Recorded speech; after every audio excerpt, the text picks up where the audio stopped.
Okay.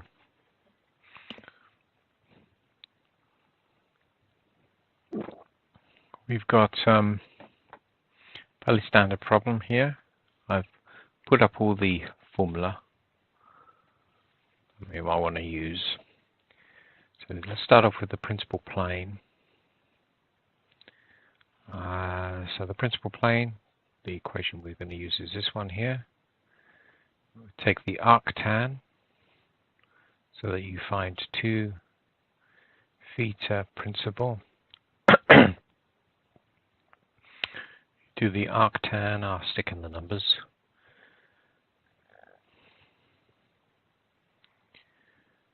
So let's have a look for our tau value. So that's 2 times 35. These are pointing inwards, they're compression. Let's point them outwards, so that's a minus 40. Let's point this outwards, make it minus 60. So minus 60, minus minus becomes plus. And when you're doing arctan, don't forget that arctan will have another solution, 180 degrees further down the line. So they will be your 2 principal planes.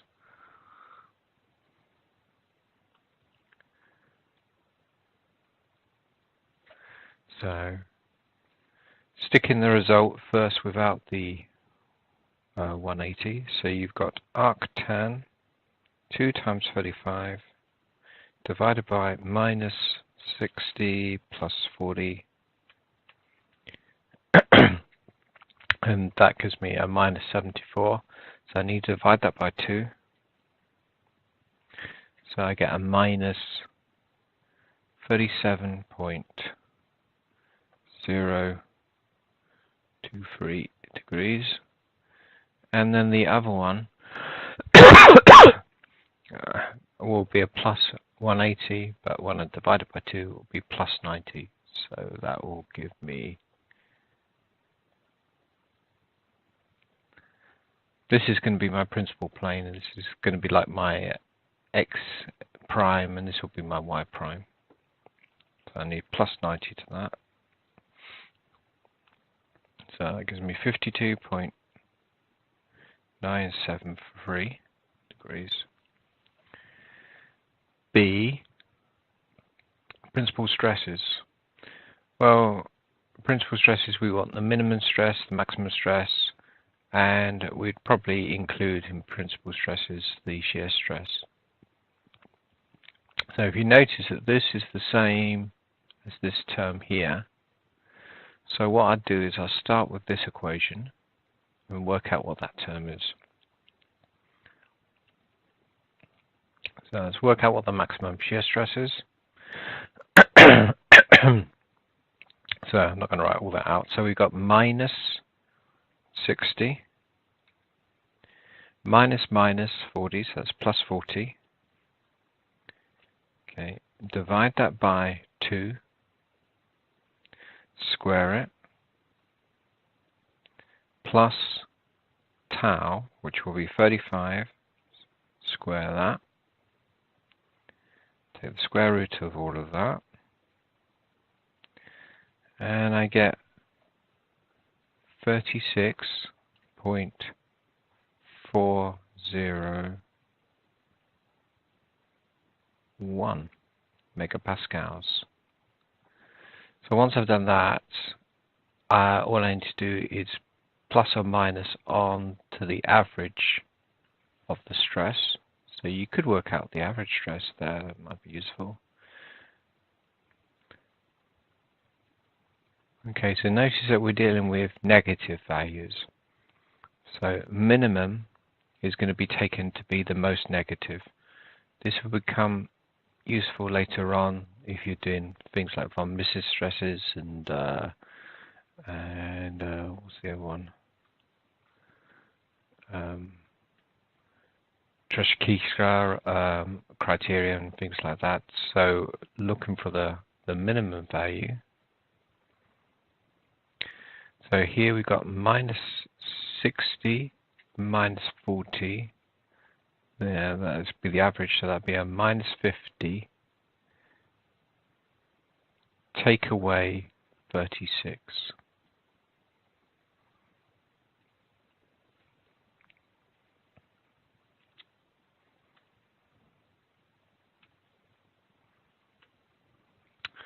So that's minus 68.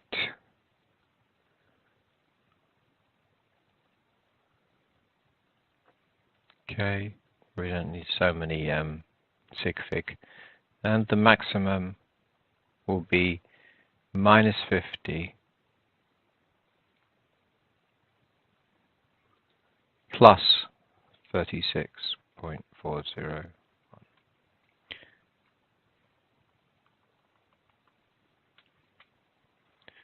So that's minus 13.599 megapascals. So that's part B done. So we've done part A, part B. The orientation of the planes in the shear-in stress, or the maximum in the shear-in stress. So one assumption could be is that your first principal plane will be well, actually we can't really assume, but it would probably be you'd have to look at this. You can't really tell. So what would what you would do in this particular case is not guess for a start. What we do is we use one of these equations here, these transformation equations. So I use the top one, call that equation 4. Okay. So what I'm going to do is imagine the case that I'm now setting up here. We've got our x prime pointing down here, the y prime pointing along this direction, and we've got an angle of 53.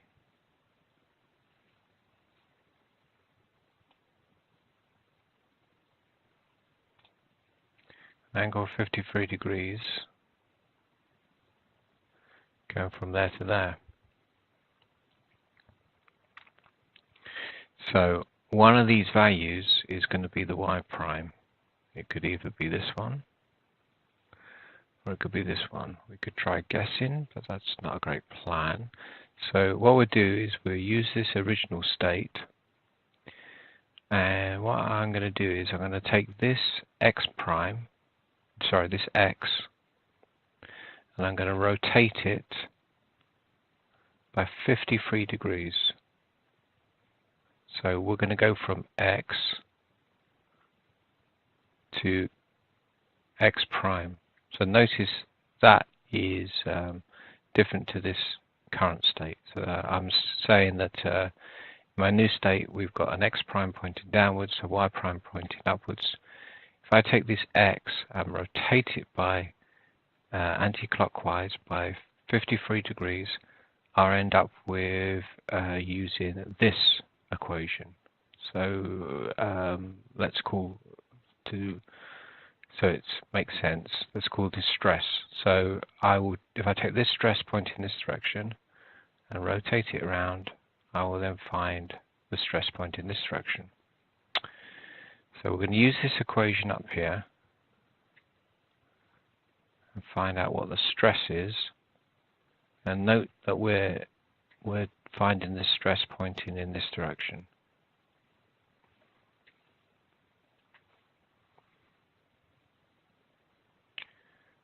Let's call that stress at the angle 53 degrees. So we take the x, so that will be minus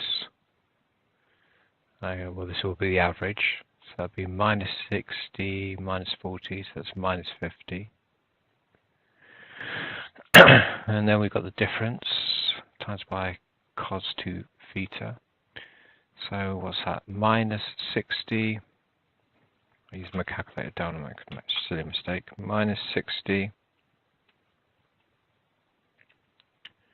plus 40 divided by 2. So minus 10 there. And then cos.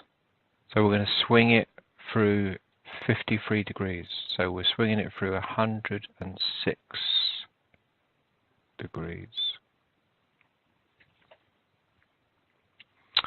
Okay.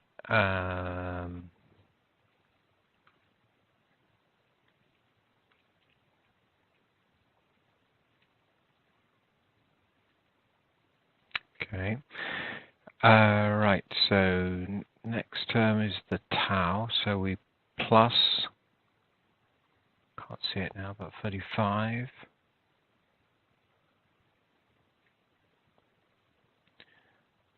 sine 106, and I find out what this result is. So minus 50 minus 10 times cos 106 plus 35 times sine 106,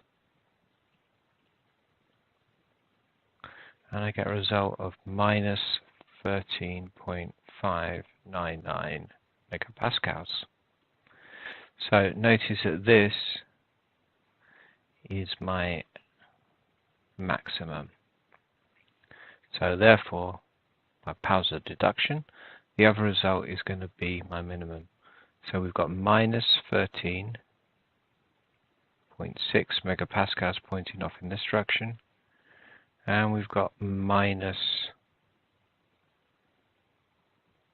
68.4 megapascals pointing off in that direction.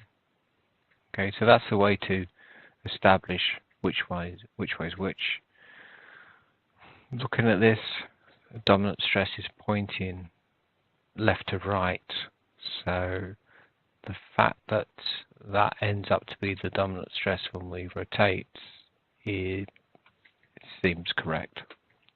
So we could have probably guessed it. So the orientation of the planes of maximum inline shear and stress. So, okay, well that wasn't what I've just been doing part B here. The maximum in plane shear and stress. What's the difference here? Okay, well, oh well, I've done that. The maximum in plane shear and stress. That's already been done. Use it.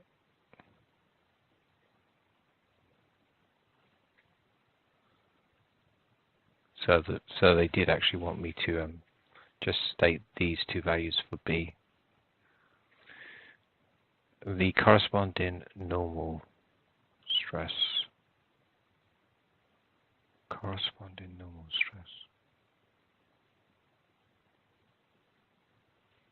Don't know what they mean by that.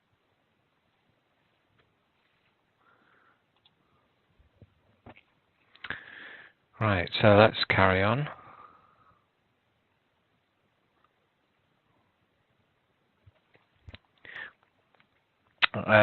The only thing we're okay. Okay.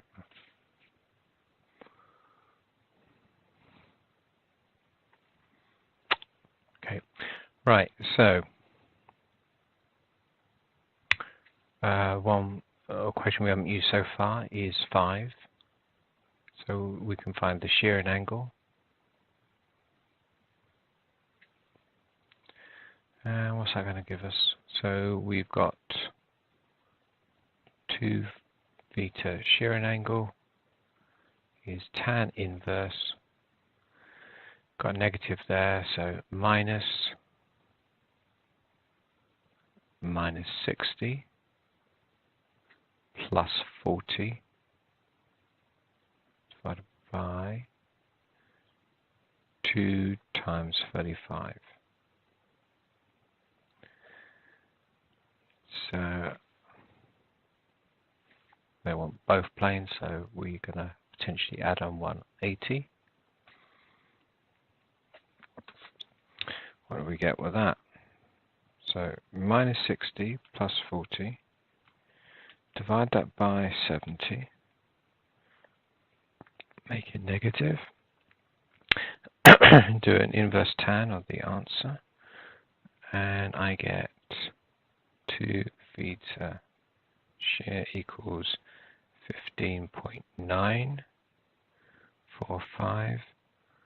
Therefore, the first angle will be divided by 2, 7.973, and then the other one will be plus 90. You probably don't have to quote, so that's 97.973. Cool.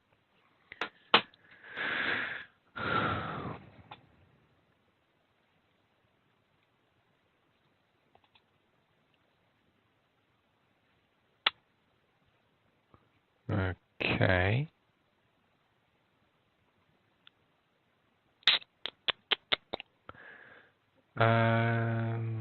And I've stated the maximum in-plane shear and stress.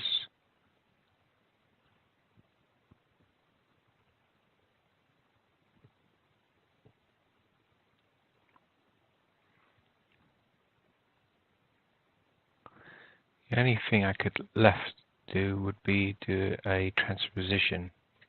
So let's do equation 6.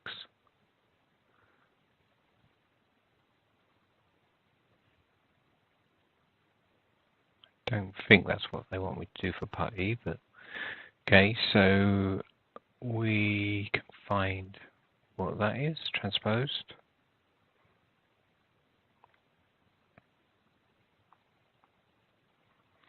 So let's take the original values. So we've got minus 60.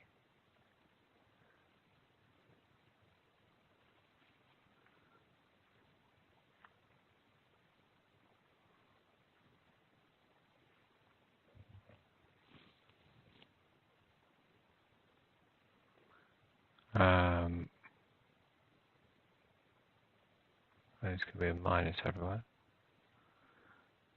Plus 40.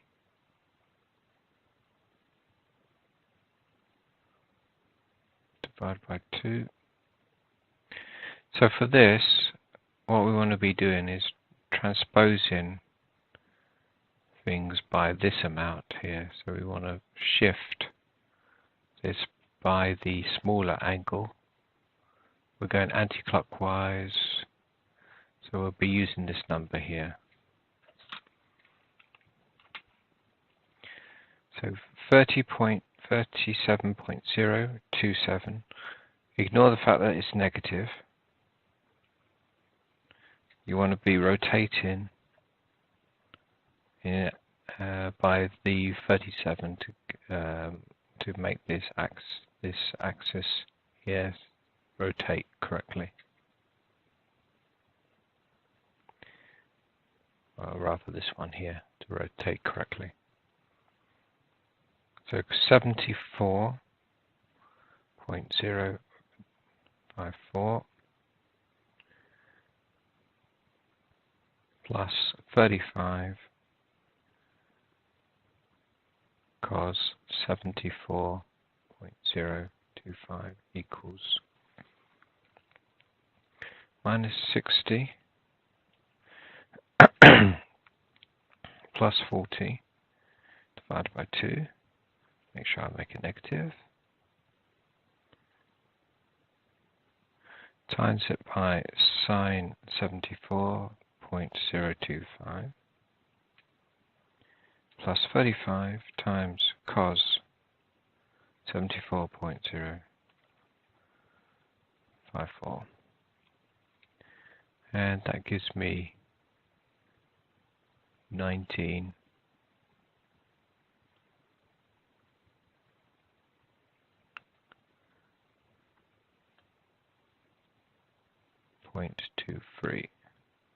megapascals. Okay, so we've got our new stress state, and that should be everything that we could possibly do.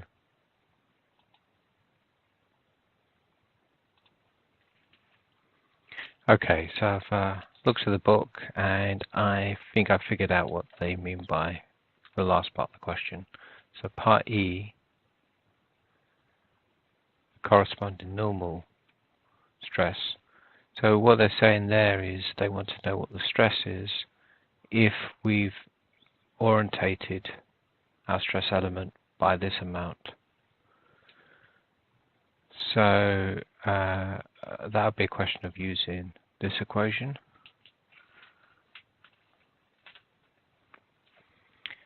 And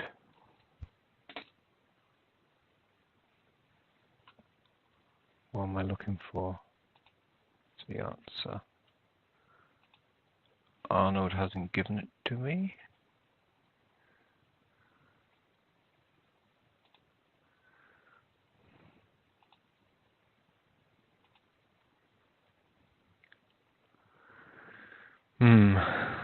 Doubtful. We're looking for minus 50. Let's see if we get it. So, I'm going to use this one here.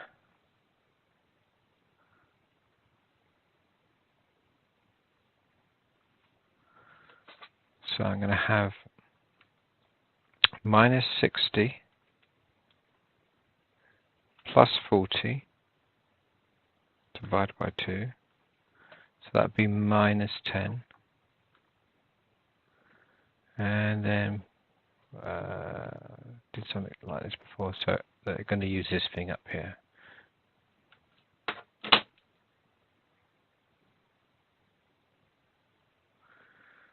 So minus Ian, get a grip. So minus 50 minus 10 cos. So the amount we're swinging in this direction. So we are swinging in an anti-clockwise sense, so twice that number. 7.973 times 2.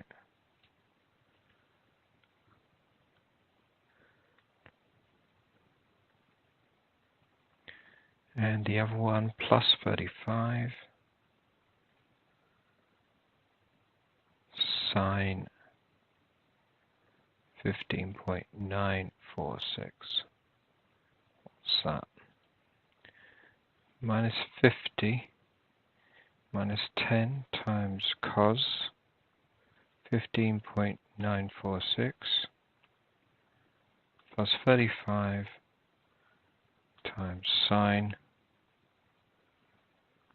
15.946.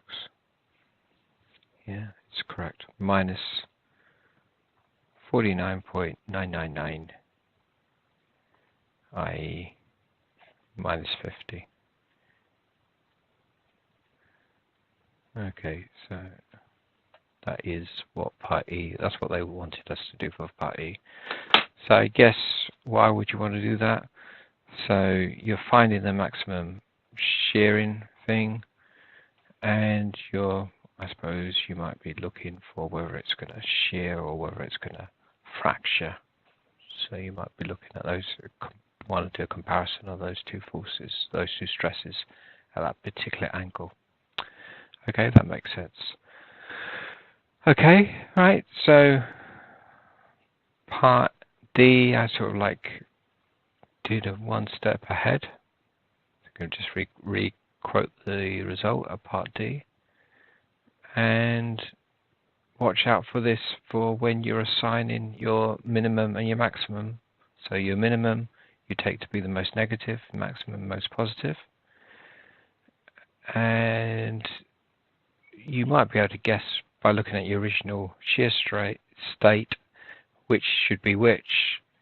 If not, if it's not obvious, you're going to need to go back to your original shear state and then use one of your angles to decide which way, which value, what stress am I going to have pointing at a particular angle. And I chose this one as the one to define. So I could have chosen the other one. If I choose the other one, then I should end up with a minus 86 pointing down in that direction. So it's power deductions to work out which is which, unfortunately. And that's it.